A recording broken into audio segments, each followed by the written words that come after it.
Let me welcome on board Ruchit Jain of 5paisa.com.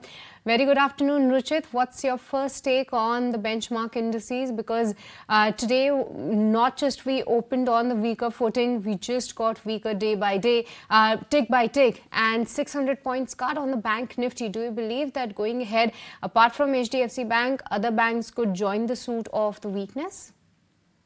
Yes, hi, very good afternoon. If I look at the index first, then we definitely witnessed that gap down opening because of weak global cues as well as the sell-off in the HDFC Bank.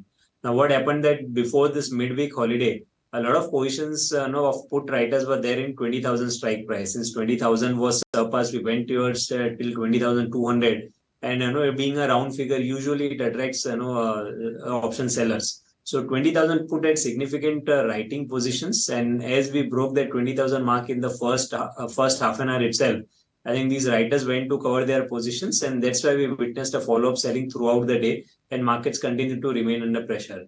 So for now, we are just looking this as a pullback move within an uptrend. There are no signs of no change of trend on the daily as well as the weekly chart, but 20 EMA would be the important level to watch out for in this correction. Usually whenever there are trended phases, the 20 EMA is the first support in the corrective phase, and the 20 EMA is around 19,750 to 19,800 range.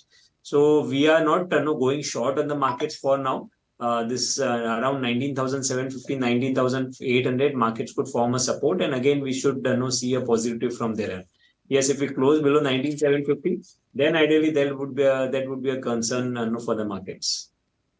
19,750 support levels coming in from Ruchit. Good afternoon, Ruchit. This is Lisa on the other side. So, well, amidst the Fed outcome and also the uncertainty surrounding the market, what are the classic calls that you would guide our investors?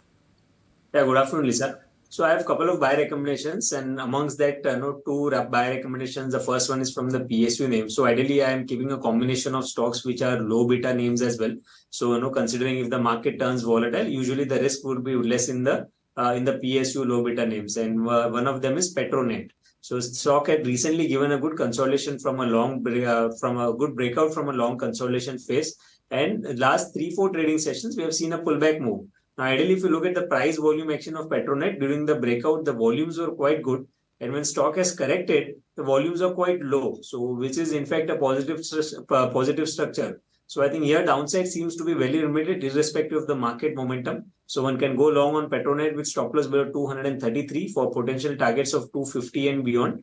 And my second pick is a buy call in Mahindra and Mahindra Finance. So, it's more of a momentum play that we are looking at. Today, the volumes were quite good compared to the average that we look in M&M Finance, and price wise also the closing is decent as previous swing highs has been crossed. So one can go long in M&M Finance as well with stop loss below 303 for potential targets around 320. Okay, so those are the top recommendations from Ruchit. With this, we'll let you go on that. Thank you so much for joining us today on ET Now.